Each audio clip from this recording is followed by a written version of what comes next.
Hello friends, कैसे हैं आप लोग। हमने पिछले वाले वीडियो में आपको बताया था कि हम क्या करेंगे इस चैनल पे। और उसमें बोले थे कि जो बोर्ड होने वाला है उसमें हम जो क्वेश्चन होगा उसको बताएंगे आप लोगों को। तो हम यहाँ पे हैं और आप लोग को जो इम्पोर्टेंट क्वेश्चन होगा उसके बारे में बताने वाले हैं। तो हम अभी फ़िलहाल आर्ट्स वाले को देखने वाले हैं।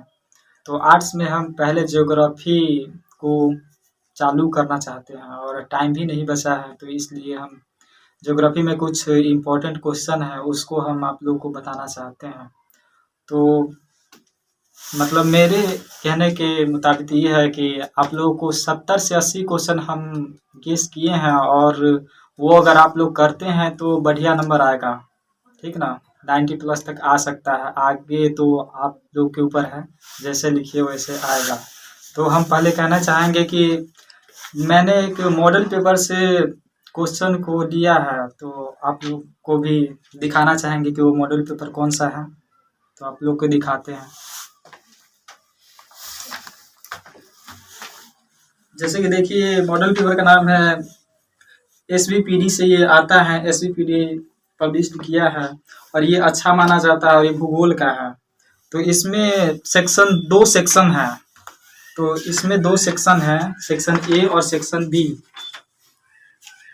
तो सेक्शन ए जो है उसमें 10 चैप्टर है और सेक्शन बी है उसमें 12 चैप्टर है। तो हम पहले ये ह्यूमन ज्योग्राफी है, मानव भूगोल, उस पे हम चैप्टर 1 2 ऐसे कर कर के जो इम्पोर्टेंट क्वेश्चन होगा उसके बारे में हम बात कर लेंगे। तो पहले देखते हैं चैप्टर 1 में जो ह्यूमन ज्योग्राफी का है। जैसे कि आप लोग देख सकते हैं यहाँ पे मानव भूगोल है, ह्यूमन ज्योग्राफी, इसका फर्स्ट वाला चैप्टर प्रकृति एवं विषय क्षेत्र है, यानी कि नेचर एंड स्कोप।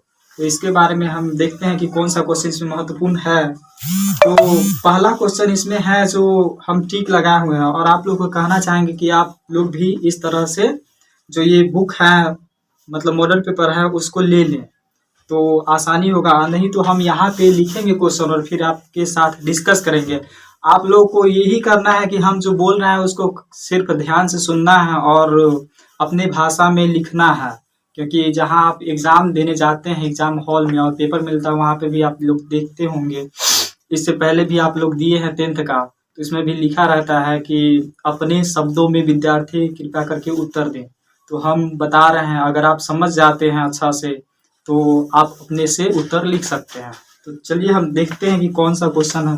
फर्स्ट तो मानव भूगोल, तो देख लेते हैं। तो चैप्टर ये सेक्शन 1 है, सेक्शन 1 यानी कि ए। तो ए में है ह्यूमन ज्योग्राफी। ह्यूमन ज्योग्राफी, तो ह्यूमन ज्योग्राफी में जैसे कि हमने बताया था इसमें टोटल 10 चैप्टर है। तो इसमें पहला है प्रकृति एवं विषय क्षेत्र, तो नेचर एंड स्कोप। तो इसमें हम फर्स्ट वाला क्वेश्चन हमारा ये है कि मानव भूगोल को परिभाषित कीजिए। मानव भूगोल को परिभाषित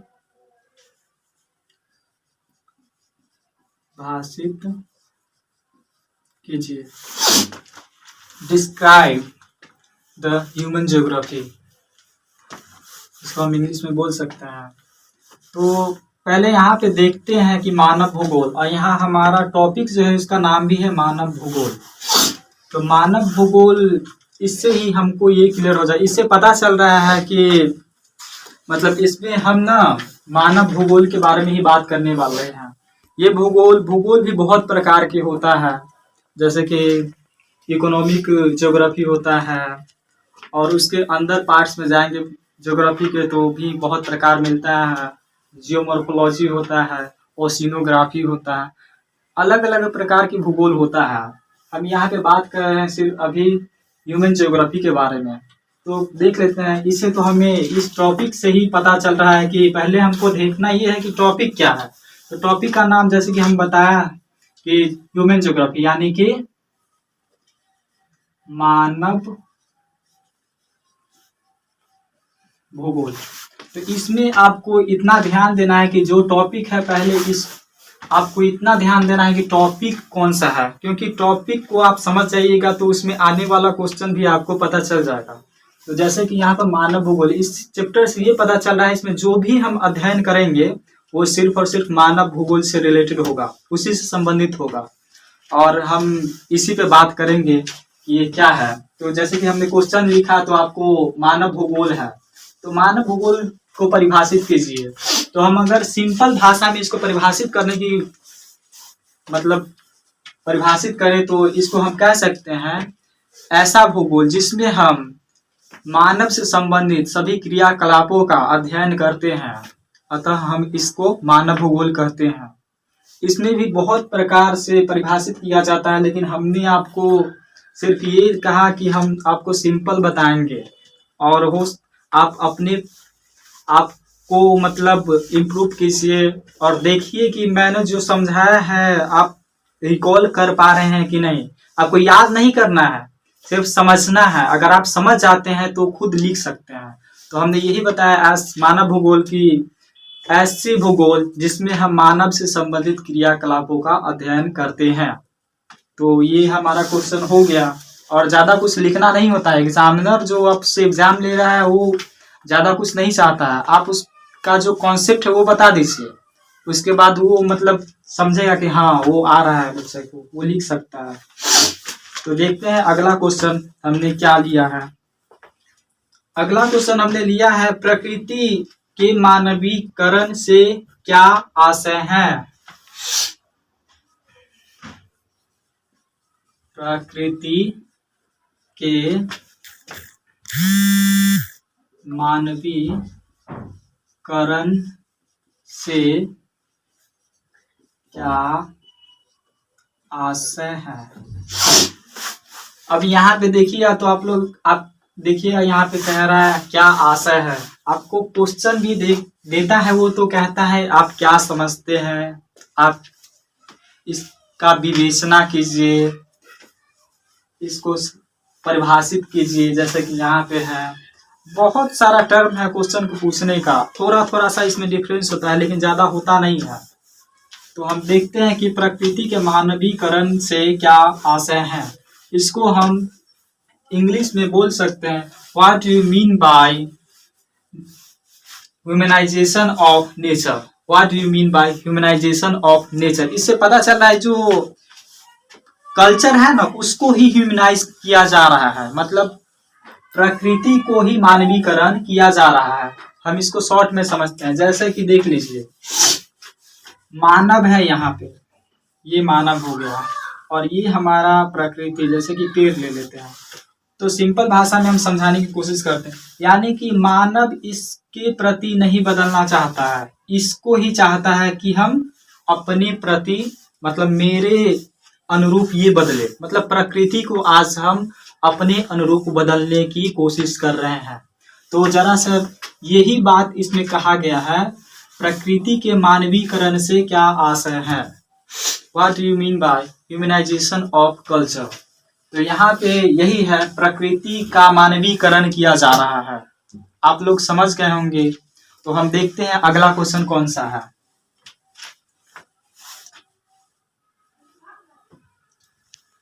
तो इरेज करने वाला कहाँ है। चलो तो हमने इरेज कर लिया, इसको मिटा दिया है। और अगला क्वेश्चन जो है वो है मानव भूगोल के कुछ उप क्षेत्र के नाम बताइए। अब देखिए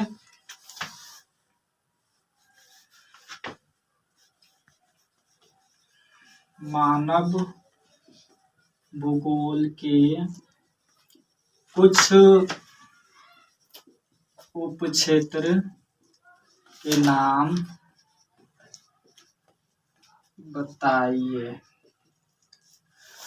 तो यहाँ पे हमें कुछ मानव भूगोल के उप क्षेत्र के नाम बताना है, सब एरियाज की ह्यूमन ज्योग्राफी के सब एरियाज कौन कौन से हैं। तो हमने आपको पहले ही बताया कि मानव भूगोल में सिर्फ मानव के संबंधित जो क्रियाकलाप होगा उसके बारे में ही अध्ययन किया जाएगा। तो इसका जो है उप क्षेत्र, तो मतलब इसका छोटा छोटा जो मानव क्या कर रहा है, मतलब इसको ज्योग्राफी में हम किस तरह से अध्ययन करते हैं, किस तरह से स्टडी करते हैं। जैसे कि मान लीजिए मानव भूगोल के उप क्षेत्र में देखें तो मानव का व्यवहारिकता देख लेते हैं, उसका कल्चर क्या है, उसका लिंग अनुपात जो होता है वो क्या है। बहुत सारा ये उप क्षेत्र होता है, सब एरियाज है ह्यूमन ज्योग्राफी का। तो इसमें कुछ ज़्यादा नहीं है, बस यही था। आगे देख लेते हैं। एक 4 नंबर क्वेश्चन है, मतलब ये हम नंबरिंग इसके हिसाब से नहीं कर रहे हैं, हमने जो इम्पोर्टेंट क्वेश्चन लगाया है उसके हिसाब से हम नंबरिंग कर रहे हैं। अब देख लेते हैं, पर्यावरण निश्चयवाद को स्पष्ट कीजिए। पर्यावरण निश्चयवाद को स्पष्ट कीजिए। तो हमें पर्यावरण निश्चयवाद को स्पष्ट करना है। तो यहाँ पे हम ज़्यादा नहीं बताएंगे, थोड़ा सा बताते हैं कि जैसे पर्यावरण निश्चयवाद मतलब इंडिया है, वहाँ पे बहुत प्रकार के लोग रहते हैं। जैसे कि आप नॉर्थ में जाइएगा तो कुछ और कल्चर मिलेगा, साउथ में जाइएगा तो कुछ और कल्चर मिलेगा, और ईस्ट में जाइएगा तो कुछ और कल्चर मिलेगा, वेस्ट में जाइएगा तो कुछ और कल्चर मिलेगा। तो इसी में बहुत सारा मतलब आदिम लोग हैं, आदिम लोग अर्ली पीपल जो बहुत पुराना है, और जैसे कि गोंडास एंड बहुत सारे जनजाति है जिसको हम एसटी कहते हैं, वो हैं। तो वो मानव निश्चयवाद है, ये मतलब वो अभी टेक्नोलॉजी का ज़्यादा उपयोग नहीं करते हैं वो लोग, और कम से कम टेक्नोलॉजी को उपयोग करके वो ज़्यादा से ज़्यादा प्रकृति के साथ ही रहना पसंद करते हैं। और यही है मानव भूगोल के निश्चयवाद, यानी कि टेक्नोलॉजी का ज़्यादा यूज नहीं करते हैं। कौन लोग? आदिम लोग हैं, जिसको हम आदिवासी भी कहते हैं। तो क्वेश्चन बस इतना ही था, आगे के क्वेश्चन हम देखते हैं।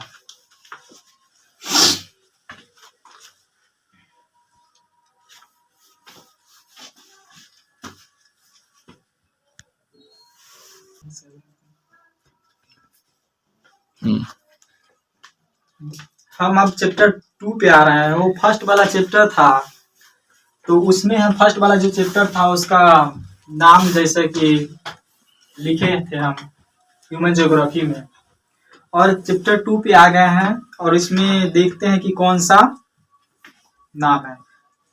तो विश्व की जनसंख्या वितरण, घनत्व एंड वृद्धि, ठीक ना।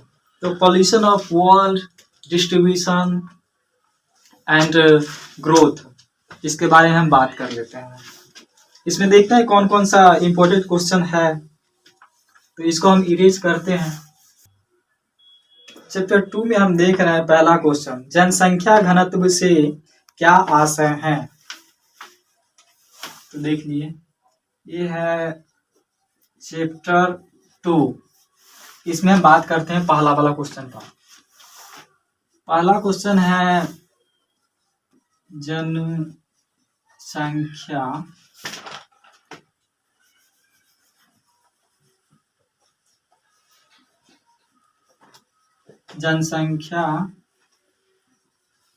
घनत्व से क्या आशय है।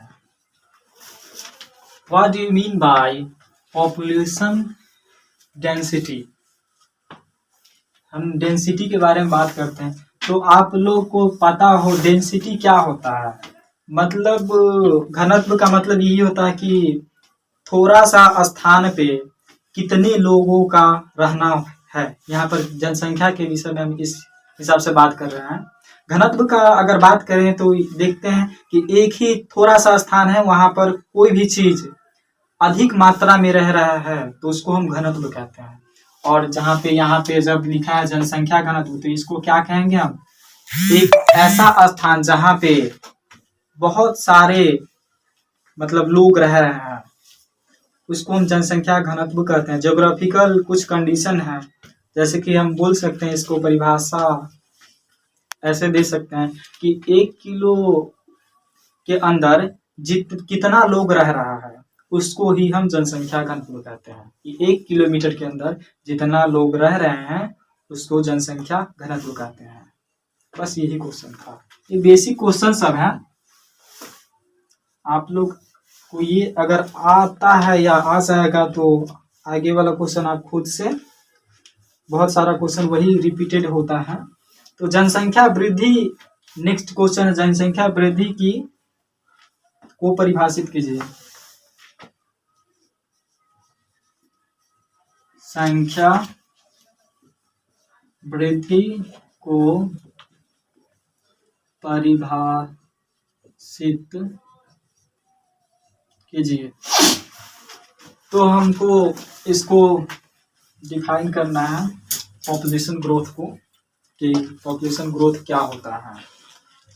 तो देखते हैं हम आप लोग को, जैसे कि यहाँ पे लिखा हुआ जनसंख्या ग्रोथ, आप इस पे थोड़ा ध्यान दीजिएगा, ये ग्रोथ शब्द पे, क्योंकि बहुत लोगों को पता नहीं है कि ग्रोथ क्या होता है। मतलब ये वृद्धि जो है, इसको अगर आप लोग को भी पता हो तो आप लोग ये सोच रहे होंगे अभी तक, शायद अगर पता ना हो तो, कि ग्रोथ का मतलब होता है हमेशा ऊपर, यानी कि प्लस। लेकिन इसमें ये लागू नहीं होता। ग्रोथ का मतलब ये नहीं होता है।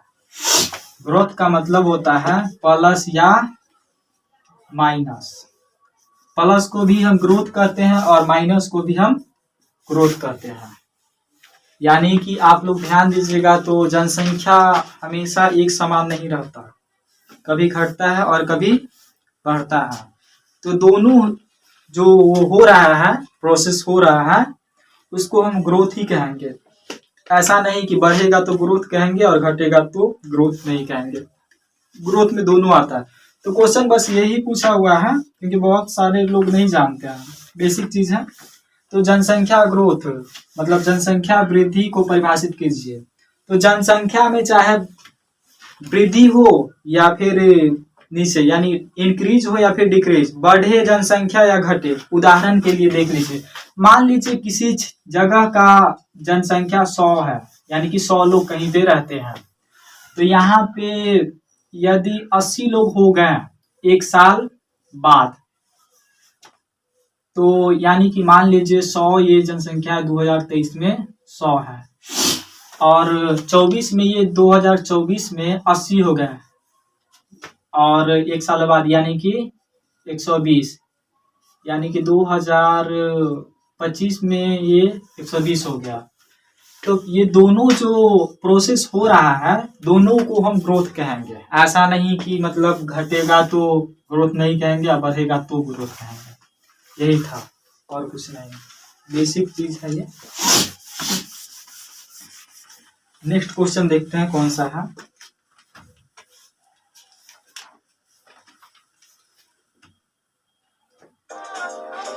तो हमने बात कर लिए हैं कि क्वेश्चन, अब नेक्स्ट वाला क्वेश्चन देखते हैं, चैप्टर 2 का तीसरा वाला क्वेश्चन कौन सा है। तो यहाँ पर तीसरा क्वेश्चन है, जनसंख्या के वितरण को,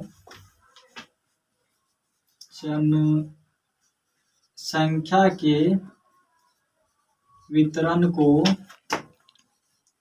प्रभावित करने वाले कारक नहीं, प्रभावित करने वाले 3 भौगोलिक क्षेत्र कौन कौन से हैं। तो यहाँ पर जनसंख्या को प्रभावित करने वाले 3 भौगोलिक क्षेत्र कौन कौन से हैं। यहाँ पे आप ध्यान दीजिएगा, यहाँ पर बोल रहा है भौगोलिक क्षेत्र, और फिर जनसंख्या को क्या कर रहा है, ये वितरण को प्रभावित कर रहा है। जनसंख्या तो है ही, यहाँ पे वितरण को प्रभावित कर रहा है।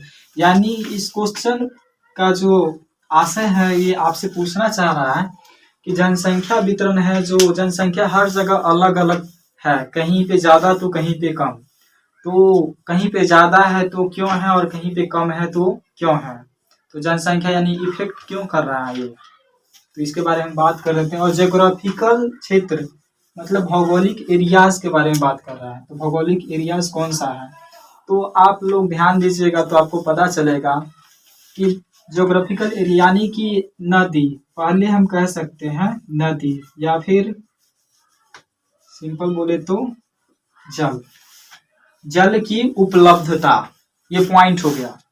तो जल की उपलब्धता, जल की उपलब्धता, तो यहाँ पे हम इस तरह से कर देंगे और फिर लिखेंगे, ये पॉइंट हो गया। 3 पॉइंट देना है और आपको बढ़िया से लिख देना है, तो नंबर वो काटेगा ही नहीं, ठीक है। तो जल की उपलब्धता, मान लीजिए कि कहीं पे लोग रह रहे हैं, वहां पे जल ही नहीं है, कम मात्रा में जल है, तो वहां पे ज्यादा लोग नहीं रहना पसंद करें, वहां पे कम ही लोग रहेंगे। और बहुत ऐसे सांस्कृतिक रूप से जुड़े हुए हैं, तो बहुत लोग नहीं आते हैं, कहते हैं जहां हम हैं वहीं रहेंगे चाहे जो भी हो। जल की उपलब्धता जो है वो भी प्रभावित करता है। दूसरा आप देखिएगा फैक्टर क्या है, तो ये भौगोलिक जो स्ट्रक्चर होता है, संरचना, भौगोलिक संरचना मतलब भौगोलिक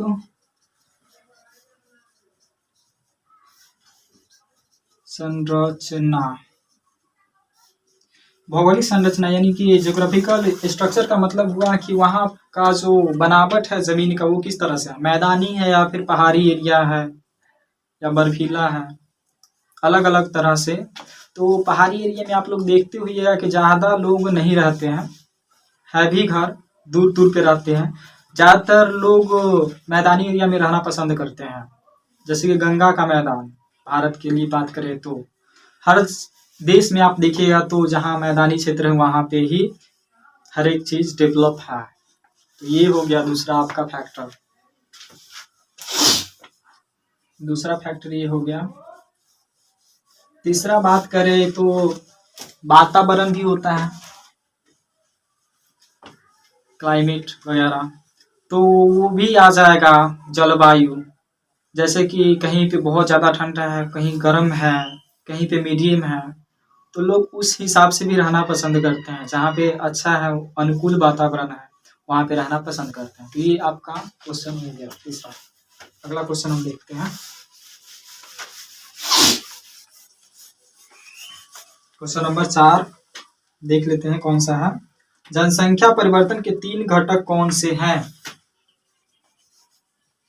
जनसंख्या परिवर्तन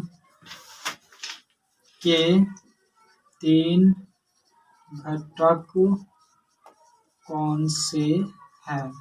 वो कौन सा फैक्टर है जो जनसंख्या परिवर्तन को परिभाषित मतलब प्रभावित करती है? जैसे कि इसका क्वेश्चन का आशय है कि ये जनसंख्या बढ़ता है और घटता है, क्यों होता है ऐसा, तो हम इस बारे में आपसे बात कर रहे हैं, सिंपल बात कर रहे हैं। आपको इतना बता दें कि इस क्वेश्चन को भी परिभाषित करें तो हम इतना कह सकते हैं कि जनसंख्या को घटाने बढ़ाने वाला वो घटक, तो उस घटक के बारे में हम बात करते हैं। जैसे कि पहले हम लिख सकते हैं जन्म दर भी हो गया, जन्म दर, अगर मान लीजिए जन्म दर किसी, इसी को ले लेते हैं 100 है और किसी वर्ष जन्म दर ज्यादा है, यानी कि ज्यादा जन्म हुआ, मान लीजिए कि एक साल में 5 जन्म हुआ तो 105 जनसंख्या हो गया, ये हो गया। अब मृत्यु दर 2 ही था तो यहाँ पे 103 हम कह सकते हैं। लेकिन किसी साल, ध्यान दीजिए, किसी साल 5 जन्म लिया और 8 मर गया, तो ये फिर इससे इसको कम कर देगा, ये दूसरा कारण है। पहला, जन्म दर ज्यादा हो और मृत्यु दर कम हो तो जनसंख्या बढ़ेगा, ये फैक्टर हुआ। दूसरा कि जन्म दर जन्म दर कम हो और मृत्यु दर ज़्यादा हो तो ये जनसंख्या को घटा देगा। ठीक है, ये है। और हम बात कर लेते हैं आगे के क्वेश्चन के। तो अगला क्वेश्चन है हमारा, जनसंख्या की धनात्मक वृद्धि तथा ऋणात्मक वृद्धि होती है। जनसंख्या की धनात्मक वृद्धि और ऋणात्मक वृद्धि विरेज करते हैं हम इसको। चलिए, तो हम बात कर लिए 8 क्वेश्चन तक। अब 9वां क्वेश्चन जो है उसके बारे में बात कर लेते हैं। तो 9वां क्वेश्चन कह रहा है जनसंख्या की धनात्मक वृद्धि और ऋणात्मक वृद्धि। लिख देते हैं पहले हम, जनसंख्या की धनात्मक वृद्धि तथा ऋणात्मक वृद्धि क्या होती है। Positive growth and negative growth. हमने आपको बताया था पहले कि ग्रोथ क्या होता है, अब बता रहे हैं पॉजिटिव और निगेटिव। अब यहाँ पे बात कर रहे हैं, तो पहले इससे पहले हम बताए थे बस वैसा ही और कुछ नहीं है। तो ये है धनात्मक वृद्धि, यानी कि जन्म दर, जब जन्म दर अधिक हो और मृत्यु दर कम हो तो हम इसको जनसंख्या की धनात्मक वृद्धि कहते हैं। और ऋणात्मक वृद्धि तो आप उल्टा कर सकते हैं, यानी कि जन्म दर कम हो और मृत्यु दर अधिक हो। उदाहरण देखिए, अगर समझा है तो 100 लोग हैं, यहाँ पे 5 लोग जन्म लेता है और 10 लोग मर जाते हैं, यानी कि टोटल है कि जन्म कम लेगा और मृत्यु ज्यादा का होगा। और यहाँ पे जन्म 10 लेगा और 5 मरेगा।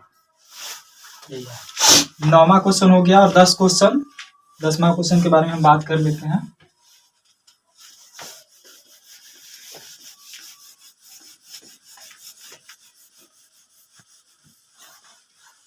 क्वेश्चन नंबर 10 है, जनसंख्या प्रवास से आप क्या समझते हैं। जनसंख्या प्रवास से आप क्या समझते हैं, तरह से लिखेंगे। तो यहाँ पर प्रवास का मतलब हुआ कहीं जाना, प्रवास का मतलब होता है कहीं जाना। तो यहाँ पे आप देख सकते हैं कि लगा हुआ जनसंख्या प्रवास, तो क्या जाएगा, जनसंख्या ही। या तो कोई व्यक्ति जाए या एक समूह एक जगह से कहीं दूसरे जगह कोई व्यक्ति या समूह जाता है तो उसको ही हम जनसंख्या प्रवास कहते हैं। बस इतना ही। और हम आपको ये बता रहे हैं कि आप अगर जितना क्वेश्चन हमको बता रहे हैं उतना आप कीजिएगा। हमारा टारगेट है कि 10 दिन में आपका जो ज्योग्राफी है वो खत्म कर दे। और अगर आप इतना कर लेते हैं तो आपको जो इस थंबनेल, यूट्यूब का जो थंबनेल है उस पर लिखा है 90+, तो उतना आपको आ जाएगा, उससे ज़्यादा ही आएगा। लेकिन हम इतना कह रहे हैं कि हम अभी सब्जेक्टिव करा रहे हैं, ऑब्जेक्टिव हम नहीं करा रहे हैं, क्योंकि ऑब्जेक्टिव आप खुद कर सकते हैं। तो इतना ध्यान देना। हम थोड़ा सा बताना चाहेंगे यहाँ पे कि आपको पता है कि इसमें 30 नंबर का जो है एग्जाम होता है, जैसे कि जो भी प्रैक्टिकल का एग्जाम होता है ज्योग्राफी में, तो वो तो है ही। और जो बच गया नंबर उसमें हम आपको ये क्वेश्चन करवा रहे हैं, और ऑब्जेक्टिव बच गया आधा। आपको ये भी पता है कि जितना क्वेश्चन बोर्ड में पूछा जाता है आधा ऑब्जेक्टिव होता है और आधा सब्जेक्टिव होता है। तो सब्जेक्टिव हम यहाँ पे करवा रहे हैं समझा के।